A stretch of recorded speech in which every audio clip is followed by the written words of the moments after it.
Personal finance opinions YouTube channel में एक और वीडियो में आपको खुशामदीद। इस वीडियो से पहले मैंने oil and gas exploration sector की मुख्तलिफ कंपनीज़ का एक कंपैरेटिव एनालिसिस यानी तकाबली जायज़ा किया था और उस वीडियो को बहुत ज़्यादा पज़ीराई मिली और हमारे बहुत सारे सब्सक्राइबर्स ने रिक्वेस्ट की थी कि जो दीगर सेक्टर्स हैं पाकिस्तान स्टॉक मार्केट में उनका भी उसी तर्ज का एक कंपैरेटिव एनालिसिस किया जाए। तो इस सिलसिले में आज टेक्नोलॉजी एंड कम्युनिकेशन सेक्टर को मैं एनालाइज करने जा रहा हूँ और इस सेक्टर की जो कंपनीज़ हैं उनके बारे में हम डिटेल में बात करेंगे उन सारे पैरामीटर्स के ऊपर कि जिनकी बेसिस पे आप बेहतर तौर पे अंडरस्टैंड कर सकते हैं और डिसाइड कर सकते हैं कि कौन सी कंपनी आपकी इन्वेस्टमेंट स्ट्रेटजी के हिसाब से या आपके इन्वेस्टमेंट गोल्स के हिसाब से बेहतर है। पाकिस्तान स्टॉक मार्केट में जो टेक्नोलॉजी एंड कम्युनिकेशन सेक्टर है इसमें काफ़ी सारी कंपनीज़ हैं, कुछ छोटी कंपनीज़ भी हैं, कुछ बड़ी कंपनीज़ भी हैं। लेकिन इस वीडियो के अंदर मैं सिर्फ उन कंपनीज़ को कवर कर रहा हूँ जो कि अच्छे कैपिटल की और बड़ी कंपनीज़ हैं और जानी पहचानी कंपनीज़ हैं। कुछ ऐसी कंपनीज़ भी हैं जिनका कैपिटल तो ज़्यादा है लेकिन वो उनकी जो शेयर है उसको पेनी स्टॉक्स में आप कंसीडर कर सकते हैं या छोटे शेयर्स होते हैं जैसे पाकिस्तान टेलीकम्युनिकेशन लिमिटेड है पीटीसी। तो उन कंपनीज़ को मैंने इसमें कवर नहीं किया। जिन कंपनीज़ को इस वीडियो में हम कवर करेंगे उसमें systems limited, Avanceon limited, NetSol, TRG, Octopus और एयरलिंक शामिल हैं। इस तरह की वीडियोस जब भी मैं बनाता हूं तो उसके लिए अच्छी खासी रिसर्च करनी पड़ती है, बड़ी मेहनत होती है। इसलिए आपसे रिक्वेस्ट है कि इस चैनल को सब्सक्राइब करना मत भूलिएगा और बेल आइकन को भी प्रेस कर लीजिएगा ताकि आने वाली इस तरह की जितनी भी वीडियोज़ हैं उसके हवाले से आपको बर वक्त नोटिफिकेशन मिलता रहे। सबसे पहले अगर हम मार्केट कैपिटल के हिसाब से इन कंपनीज़ को कंपेयर करें तो पाकिस्तान स्टॉक मार्केट में टेक्नोलॉजी एंड कम्युनिकेशन सेक्टर में सिस्टम्स लिमिटेड एक ऐसी कंपनी है जो कि सबसे बड़े मार्केट कैपिटल की हामिल है और इसकी जो मार्केट कैपिटलाइजेशन है एज ऑफ नाउ वो है 122.9 बिलियन। इसके अलावा टीआरजी की अगर हम बात करें तो वो सेकंड नंबर पे है in terms of market capital 59.53 billion. जबकि जो बाकी कंपनीज उसमें एवेंसियन 24.29 बिलियन, नेटसोल 9.1 बिलियन और एयरलिंक 13.66 बिलियन के साथ मौजूद है। अब हम मार्केट कैपिटल के बाद प्राइस टू अर्निंग रेशो की बेस पे इन कंपनीज को देखते हैं क्योंकि प्राइस टू अर्निंग रेशो एक बहुत ही इंपॉर्टेंट रेशो होती है जो आपको बताती है कि किसी भी कंपनी का शेयर इस वक्त अंडर वैल्यूड है, ओवर प्राइस्ड है या फेयर प्राइस्ड है। और प्राइस टू अर्निंग रेशो हमेशा आप सेक्टर की दीगर कंपनीज़ के कंपैरिजन में देख रहे होते हैं और यहाँ पर चूंकि हम सेक्टर की कंपनीज़ को ही कंपेयर कर रहे हैं, कंपैरेटिव एनालिसिस कर रहे हैं, तो ये आपको एक बेहतर पिक्चर देगा।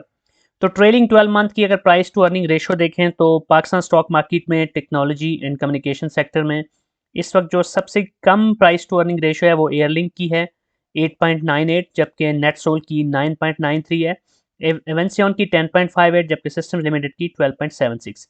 यहाँ पर अगर आप ऑक्टोपस को देखें ऑक्टोपस डिजिटल की 18.4 है जबकि टीआरजी की 71.05 है। इसकी बड़ी वजह यह है कि टीआरजी तो लॉस में जा रहा है, प्रॉफिट में है ही नहीं। तो जिसकी अर्निंग ही नेगेटिव में हो तो उस केस में आप समझ सकते हैं कि उसकी जो भी प्राइस होगी उसको आप किस तरह देखेंगी। तो बहरहाल इस सारे चार्ट की बेस पे हम ये कह सकते हैं कि सिस्टम्स लिमिटेड, एवेंसियन, नेटसोल और एयरलिंक ये चारों इस वक्त एक अच्छी प्राइस के ऊपर हैं from the investors point of view. जबकि ऑक्टोपस थोड़ा सा ओवर प्राइस्ड है। जबकि टीआरजी को मैं अगर पर्सनली बात करूं तो इसका जो पास्ट ट्रैक रिकॉर्ड है जिसको हम आगे डिस्कस भी करेंगे इस वीडियो में, उसकी बेसिस पे इसको इन्वेस्टमेंट के लिए मैं एक मौजूद शेयर समझता ही नहीं हूँ। अलबत्ता पाकिस्तान स्टॉक मार्केट में जो स्पेकुलेटर्स होते हैं या जो डे ट्रेडर्स होते हैं या स्विंग ट्रेडर्स होते हैं वो अक्सर इस कंपनी के शेयर को उठा लेते हैं। तो चूँकि मेरा इस चैनल के ऊपर जो फोकस होता है वो इन्वेस्टमेंट के ऊपर होता है, ना कि स्पेकुलेशंस के ऊपर, ना कि इस तरह की ट्रेडिंग के ऊपर जो कि सिर्फ चांस के ऊपर हो। तो इसलिए मैं टीआरजी को एज ऑफ नाउ इस कैटेगरी के अंदर अगर आप देखें तो सिर्फ प्राइस टू अर्निंग रेशो की बेस पे ही नहीं बल्कि आगे चल के हम बाकी जो फैक्टर्स देखेंगे उसकी बेसिस भी कभी भी रेकमेंड नहीं करता। अब हम डिविडेंड यील्ड की बात करते हैं कि ये जो मुख्तलिफ कंपनीज़ हैं इनकी जो डिविडेंड यील्ड रही है पिछले एक साल की वो कैसी रही है। तो यहाँ पर आप देख सकते हैं कि नेटसोल, ऑक्टोपस और टीआरजी इन तीनों ने कोई डिविडेंड नहीं दिया। अलबत्ता बाकी जो तीन कंपनीज़ हैं उसमें एयरलिंक का जो डिविडेंड यील्ड है वो सबसे ज़्यादा है 2.76, जबकि एवेंसियन का 1.34 और सिस्टम्स लिमिटेड का 1.32 है। तो इन जनरल अगर हम बाकी सेक्टर्स के कंपैरिजन में देखें, जैसे हम पावर सेक्टर को देखें, ऑयल एंड गैस को देखें, सीमेंट सेक्टर को देखें और दीगर कुछ और सेक्टर्स भी, इंजीनियरिंग सेक्टर को भी, केमिकल सेक्टर को भी, तो उस हवाले से बात करें तो ये बहुत ही कम डिविडेंड यील्ड है। लेकिन यहाँ पर ये ज़िक्र करना ज़रूरी है कि ये कंपनीज़ जो जो टेक्नोलॉजी सेक्टर की हैं, इनमें से ज़्यादातर ऐसी हैं जो कि सिर्फ वैल्यू स्टॉक्स नहीं है बल्कि ये ग्रोथ स्टॉक्स हैं। इसलिए इसमें डिविडेंड यील्ड से ज़्यादा जो पोटेंशियल कैपिटल गेन होता है वो ज़्यादा इंपॉर्टेंट होता है। तो हम आगे चल के देखेंगे कि इन कंपनीज़ ने सिर्फ डिविडेंड ही नहीं दिया बल्कि बोनस शेयर्स भी देती रहती हैं इनमें से कुछ कंपनीज़। इस लिहाज से आपने कंपेयर जब इनको करना है तो आपने ये नहीं देखना कि दूसरे सेक्टर्स के अंदर क्या सिचुएशन है, बल्कि इस सेक्टर के अंदर जो कंपनीज़ हैं उनको आपस में कंपेयर करना है। अब हम डेट टू इक्विटी रेशो को देखते हैं कि डेट टू इक्विटी रेशो, यहाँ पर एक दफ़ा फिर मैंने स्पेलिंग मिस्टेक की है रेशो की, इसलिए इसको इग्नोर कीजिएगा क्योंकि मैंने सेम इमेज को कॉपी किया यहाँ पे, जो कि पिछली वीडियो में यूज़ किया था। डेट टू इक्विटी रेशो की अगर हम बात करें तो जितनी भी कंपनीज़ हैं इस सेक्टर की वो एक अच्छी पोजीशन के ऊपर हैं। कोई भी ऐसी कंपनी नहीं है जिसका डेट बहुत ज़्यादा हो। 46.05% सिस्टम्स लिमिटेड, 58.4 इवेंसियन, 35.43 नेटसोल। ऑक्टोपस बहुत ही ज़बरदस्त नंबर है 5.14, इसका डेट बहुत कम है। टीआरजी 19.36 जबकि एयरलिंक 56.85। तो बहरहाल यहाँ पर मैं इन सारी कंपनीज़ को पॉजिटिव वेट करूँगा for debt to equity ratio, क्योंकि कोई भी कंपनी ऐसी नहीं है कि जो कि बहुत ज़्यादा डेट्स के ऊपर रिलाय कर रही हो। अब हम करंट रेशो देखते हैं, यहाँ पर भी स्पेलिंग मिस्टेक है, पिछली वीडियो से इमेज को कॉपी किया है इसलिए माजरत। अगर हम करंट रेशो की बात करें तो सबसे जो अच्छी करंट रेशो है वो ऑक्टोपस की है 18.94, विच मीन्स कि इसके जो करंट एसेट्स हैं वो इसकी करंट लाइबिलिटीज से बहुत ज़्यादा हैं। तो आप पीछे हम देख रहे थे कि डेट टू इक्विटी रेशो के अंदर भी ऑक्टोपस सबसे अच्छी थी, 5.14 इसकी डेट टू इक्विटी रेशो थी। तो करंट रेशो के अंदर भी हमें नज़र आ रहा है कि ऑक्टोपस बाकी सबसे बेहतर पोजीशन पे है in terms of its assets compare to its liabilities from the current portion. इसके अलावा जो बाकी कंपनीज हैं तमाम की जो करंट रेशो है वो पॉजिटिव है, एक से ऊपर है। सिस्टम्स की 2.48, एवेंसियन की 2.5, एयरलिंक की 2.76, जबकि टीआरजी की 1.03। 1 से ऊपर ही है लेकिन कोई बहुत ज़्यादा अच्छी नहीं है compare to the other companies. बहरहाल इन जनरल बात करें तो ये सारी companies in terms of debt to equity ratio and in terms of current ratio अच्छी पोजीशन के ऊपर है। अब हम ईपीएस हिस्ट्री देखते हैं जो कि एक बड़ा इंपॉर्टेंट क्राइटेरिया होता है कंपनीज को सिलेक्ट करने का, क्योंकि अभी इससे पहले जितनी भी हम रेशोज देख रहे हैं ये पिछले लेटेस्ट जो एक साल है उसकी हैं, जबकि ईपीएस हिस्ट्री में हम देखेंगे 2018 से लेकर 22 तक कि इन कंपनीज की ईपीएस कैसी रही। यहाँ पर ये मेंशन करना ज़रूरी है कि इनमें से कुछ कंपनीज ऐसी हैं जिनका फाइनेंशियल ईयर जून में क्लोज होता है और कुछ का दिसंबर में होता है। तो जिन कंपनीज का फाइनेंशियल ईयर दिसंबर में क्लोज होता है उनके लिए मैंने एस्टेरिक लगाया यहाँ पे, जिसका मतलब ये है कि यहाँ पर जो नंबर आपको नज़र आ रहा है वो अब तक का है, यानी कि 9 मंथ्स का है, क्योंकि 9 मंथ सितंबर 30 को क्लोज हुए थे। तो सिस्टम्स लिमिटेड की जैसे हम बात करें तो 2018 में उसकी जो ईपीएस थी वो 8.18 थी, जो फिर 19 में बढ़ के 11.05, 20 में 16.01, 21 में 24.05 और 22 के अब तक के जो 9 मंथ हुए यानी 3 क्वार्टर्स हैं उसमें 17.39 है। तो एक कंटिन्यूस ग्रोथ हमें नज़र आ रही है और बहुत ही अच्छे तरीके से ये कंपनी अपने जो ईपीएस है उसको बढ़ा रही है। तो ये मेरी जो हमेशा से ये रिकमेंडेशन होती है कि आप ऐसी कंपनीज़ को सेलेक्ट करें जहाँ पर आपको एक एक्सपोनेंशियल ग्रोथ नज़र आ रही हो या एक कंटिन्यूस ग्रोथ नज़र आ रही हो, एक स्टेडीनेस नज़र आ रही हो। तो सिस्टम लिमिटेड के केस में हम देख सकते हैं कि बहुत ज़बरदस्त तरीके से ये अपनी अपनी जो अर्निंग्स हैं उसको हर साल बढ़ा रहे हैं। उसके बाद एवेंसियन को देखें तो एवेंसियन 2.48 इसकी अर्निंग पर शेयर थी 2018 में, फिर 19 में बढ़कर 3.01, 20 में फिर 4.07, 21 में 4.86, जबकि 22 के अब तक के जो 3 क्वार्टर उसमें 5.66। तो ये भी उस क्राइटेरिया के ऊपर पूरी उतर रही है कि हर साल इसकी जो ईपीएस है वो पिछले साल से बेहतर होती जा रही है। So again this is a fundamentally strong company. NetSol को अगर हम देखें तो 2018 में इसकी 11.8 थी जो कि 19 में बढ़कर 13.8 पे चली गई, लेकिन उसके बाद हमें 20 और 21 में इसमें डाउनफॉल नज़र आ रहा है 2.73 और 2.13, जबकि 2022 में इसने 10.17 का ईपीएस शो किया है। तो इन जनरल सिस्टम्स और एवेंसियन के मुकाबले में नेटसोल की जो ईपीएस हिस्ट्री है वो कोई बहुत ज़्यादा हौसला अफजा नहीं है। उसके बाद अगर हम ऑक्टोपस के देखें तो 2018 में इसकी ईपीएस नेगेटिव 5.09, लेकिन उसके बाद मुसलसल पॉजिटिव है, तो 19 में 2.45, 20 में थोड़ी सी कम होकर 1.91, 21 में फिर बढ़ के 2.53, जबकि 2022 के जो अब तक के 9 मंथ्स हैं या 3 क्वार्टर्स हैं उसमें इसकी ईपीएस 3.67 है। सो वी कैन एक्सपेक्ट के ऑक्टोपस की जो 2022 के टोटल रिजल्ट जब आएंगे चारों क्वार्टर्स के मिला के, तो हिस्टोरिकली इसका सबसे ज़्यादा ईपीएस होगा पिछले सारे सालों के मुकाबले में। टीआरजी की अगर हम बात करें तो ये तो लॉस में ही है, 2018 में इसकी नेगेटिव 0.4, 19 में 0, 21 में 4.86, 22 में 3.9 और 23 में 4.87। सो वी कैन एक्सपेक्ट के ऑक्टोपस की जो 2022 के टोटल रिजल्ट्स जब आएंगे चारों क्वार्टर्स के मिला के, तो हिस्टोरिकली इसका सबसे ज़्यादा ईपीएस होगा पिछले सारे सालों के मुकाबले में। टीआरजी की अगर हम बात करें तो ये तो लॉस में ही है, 2018 में इसकी नेगेटिव 0.4, 20 और 21 में भी 20 में 0.14, 21 में इनकी 47.4 EPS चली गई थी, लेकिन 22 में इनकी एक दफ़ा फिर लॉस में 9.13 नेगेटिव में। सो इसकी EPS के हिसाब से किसी भी लिहाज से आप इसको हौसला अफजा नहीं कह सकते, या किसी लिहाज से भी आपके लिए अट्रैक्टिव नज़र नहीं आ रही। एयरलिंक जो कि थोड़ा सा लेट लिस्टेड हुई थी स्टॉक मार्केट में, इसलिए मेरे पास 2019 से आगे का डेटा है। 19 में 5.92, जबकि उसके बाद 20, 21 और 22 में इसकी 4.88, 4.59 और 4.3 EPS रही है। तो पॉजिटिव EPS है, लेकिन इसमें ग्रोथ आपको कोई खास EPS में नज़र नहीं आ रही। आगे चल के हम देखेंगे कि एयरलिंक के साथ एक मसला ये भी है कि इसकी सेल्स तो बहुत अच्छी हैं, लेकिन जो इसकी नेट प्रॉफिट मार्जिन है वो बहुत कम है।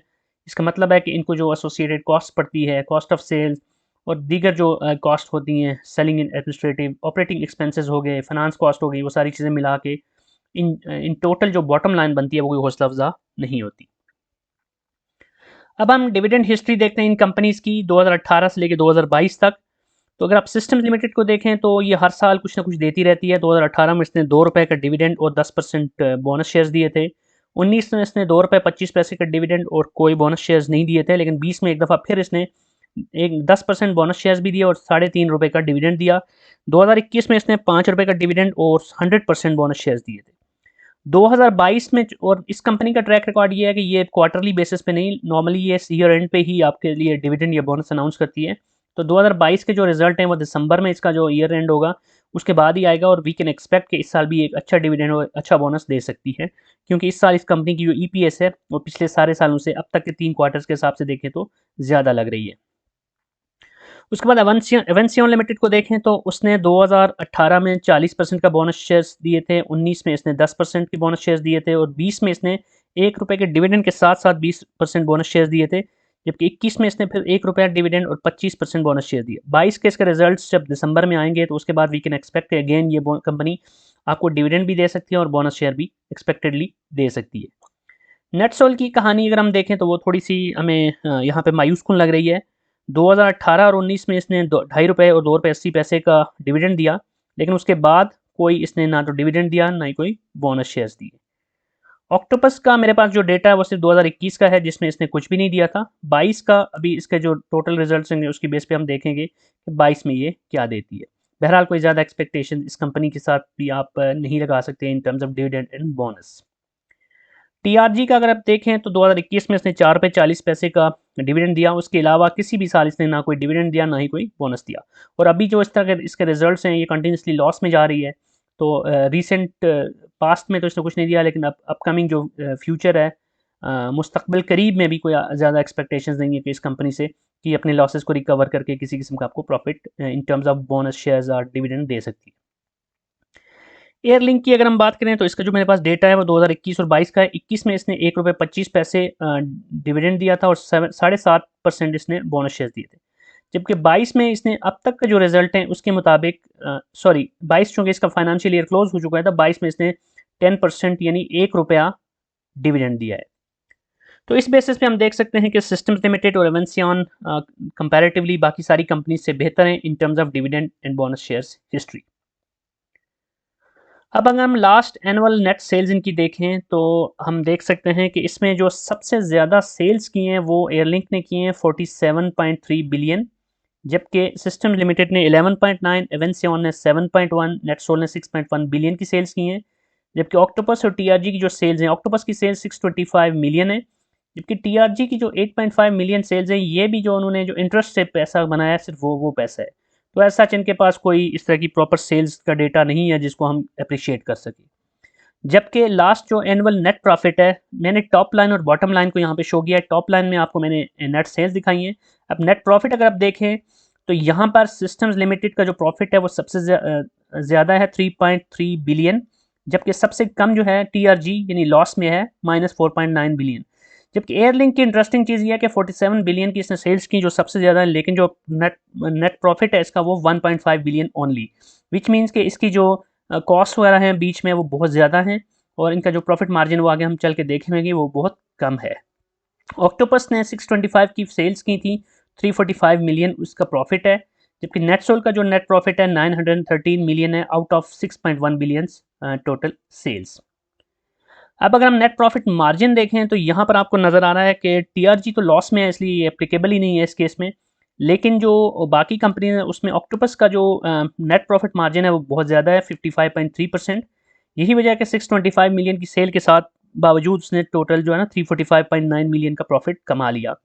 जबकि उससे हट के अगर हम देखें तो सिस्टम लिमिटेड का भी नेट प्रॉफिट मार्जिन अच्छा है, 27.9 मिलियन, सॉरी 27.9%, जबकि एवेंसिया उनका 22.16%, नेटसोल का 14.9%, जबकि एयरलिंक बहुत कम प्रॉफिट मार्जिन है उसका 3.18।